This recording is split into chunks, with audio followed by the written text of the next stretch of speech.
Welcome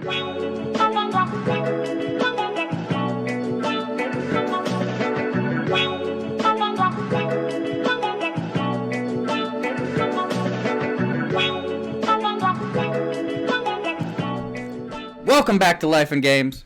I'm Cam. I'm Carl. And today we are running. It's coming in hot a little bit, all right? Yeah. So I'm gonna be real. In about a couple days, by the time you're seeing this, I will be a dad again.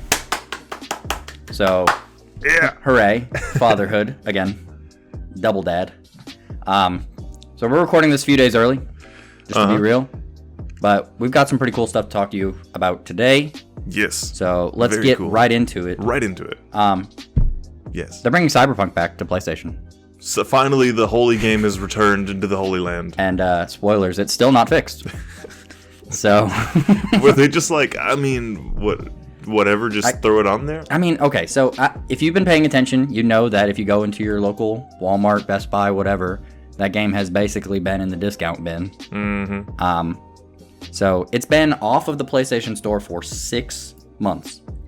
And I remember when they pulled it because our guest from last week, Mr. Garcia, he purchased it digitally on PlayStation, and he got a refund.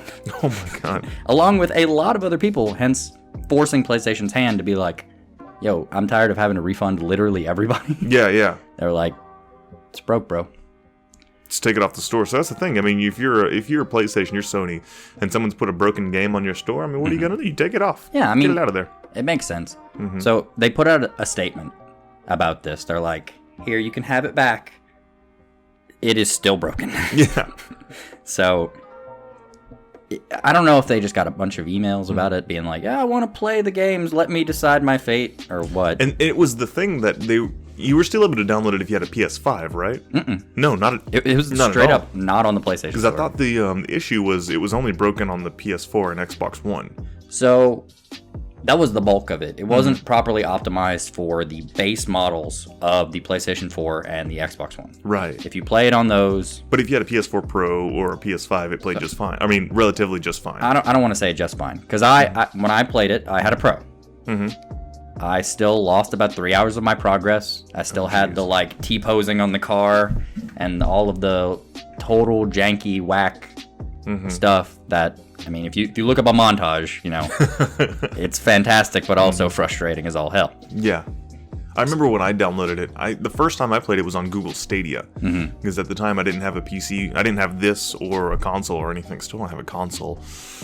But soon. Right. I'm working on it. Hopefully. But I remember I was walking the streets of Night City and there was like one of those homeless man dumpster fire, like trash can fires. So, you know, I'm just doing my, Grand Theft Auto style, just rampaging around the city. Yeah.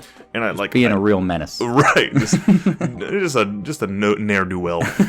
And I kick over this trash can with like a fire in it. The trash can falls over and all of the, the debris is scattered about, but the fire is still just kind of hanging out there, like in the middle of the air, just chilling. I'm like, what's going on with this? So that was the first time I noticed something was a little wacky about the game. Yeah, I mean, don't get me wrong. The game is gorgeous. Like, on any system. They made it look really pretty. And the promise of the game, like, I was so hyped. A lot of people were so hyped. And when they got delayed several times, people got frustrated because, delays are frustrating. Yeah. But, we talk about it all the time. A good game is... worth the wait. Yeah, absolutely. Like, don't rough launch. Like, just take the time. Especially because... I mean, CD Projekt went through... They had a deal, which, after The Witcher 3 came out, they made this big publicity stunt about being like, oh, we never crunched during The Witcher. We're on the up and up. We're the model video game studio. And then after that first Cyberpunk delay, it was like, crunch. And apparently, I can only imagine what it looked like before the delay. Oh, man. Goodness. Yeah. So... There would have been lawsuits. They put out a statement specifically about the original PlayStation version of the game. Who's they? Sony or Cyberpunk? Or, I think it's CD Projekt. But basically, they say, yes, the game is improved on the original PlayStation, but it's capped at 30 frames per second. They've gone through Night City and removed a bunch of the NPCs and stuff. Oh wow! To help with take a load off the CPU, and it's still got problems. I mean, it's a fun game. Like just like Elder Scrolls games, if you can look past the glitches here and there, as long as they're not too overwhelming, yeah, I can still have fun with it. Yeah, that's the thing. I mean, with the Elder Scrolls games, it's kind of part of the experience. You know, when you buy a Bethesda game, you're like, yes, I'll take your game and your bugs. Yeah, exactly. Like, it's Hakuna Matata. Yeah, I mean, slimy yet satisfying. They also put out a little mini statement on the Pro and basically said the PS4 Pro and the PS5, which is running the PlayStation 4 Pro version, they run okay. Okay. They're like, yeah, we didn't have to do too much to these. They're all right, which is kind of frustrating having played it because they're not all right. Yeah. Like if I straight up, I had two different experiences when I lost my save in that game. I got to, I forget what the area is called. It's basically the Asian town portion where you get your first katana. I think it's just like Chinatown. Is it just Chinatown? I don't remember. There's a massage parlor in there, or like a massage parlor. Well, it was a place where people go to be satisfied. I don't know what the name of that would be, but the first time I went in, I walked in, everybody just started attacking me. Yeah. It was out of nowhere. They were just like, this guy, because at the very beginning, when you walk in, they're like, hey, hand over all your guns. You know, there's no weaponry allowed here. It completely strips your character. I enter the door, and they just dogpile me. And I'm running around, I like punch a guy, steal his gun, start, you know. Oh, I remember this episode. It's like, yeah. You kind of go in, and there's a lady to the right, and you have to go in towards the left. Yeah, and like your goal is to like get in there and do something, like retrieve a brain dance or something. I don't remember. You're looking for somebody that knows something about the chick that got abducted. Oh, right. Yeah. Well, the first time I went in there, they just jumped me. Yeah. And then I made it to the end, and I lost my save. So I played through that part again. I walk in expecting, like...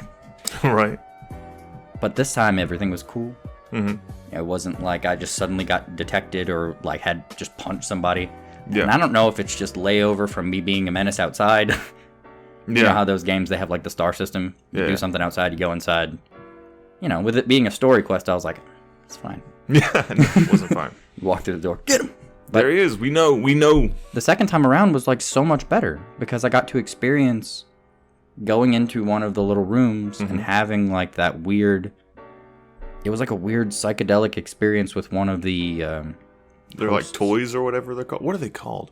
It's been a while since I played it, but they like take on a persona and like the lights dimmed and the dude's eyes changed color and like he was just talking to me very nicely. Yeah, I remember. And it was like. It was much better than that guy needs to die right now. But at the end of it, like, isn't at the end of that little experience, aren't they like a completely different person? Yeah, like the lights turn on, his eyes change back color, and he's like, oh my gosh, did I do something wrong? Like, completely different accent and everything. Yeah. It was super bizarre, but that was the game running properly. Yeah. And had I guess, thanks to the bugs, Well, thanks for them bugs. Yeah. No, I'm glad they put it back on. I mean, I know there's a lot of people like me who are just kind of like, as long as it's playable, let me have it. Like, I want something to do with this game. I do get it though. I mean, it sets a good precedent because if with Sony bucking up and saying this is unacceptable, it puts that bar there, which I like. It was like the Apple thing.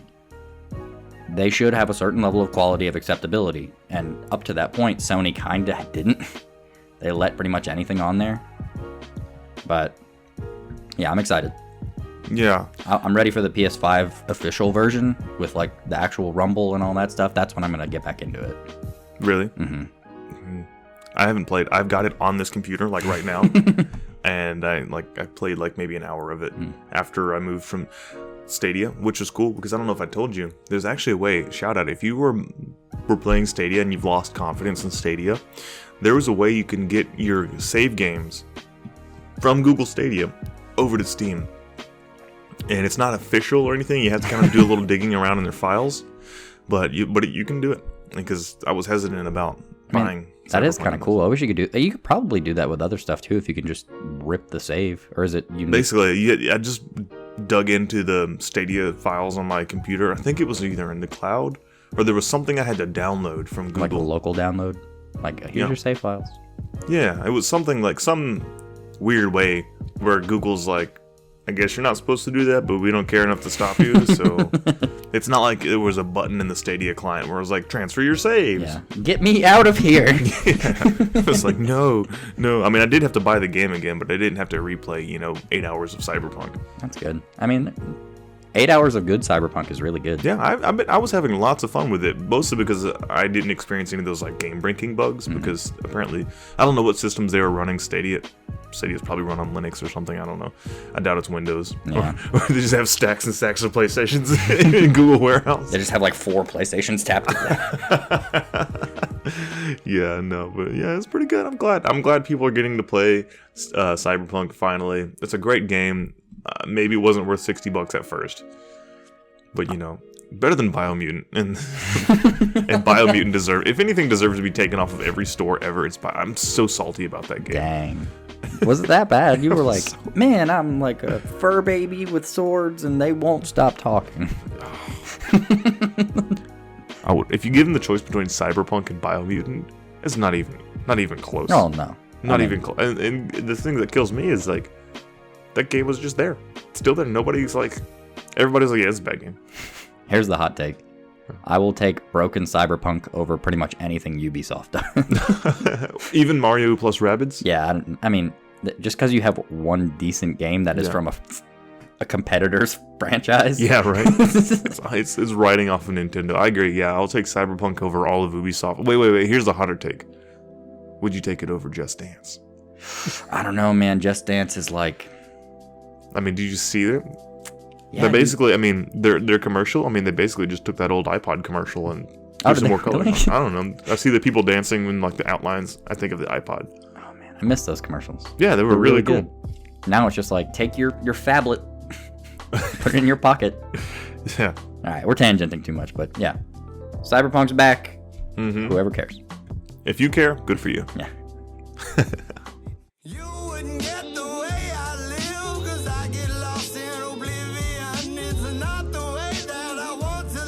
Sometimes it's all that makes me want to live.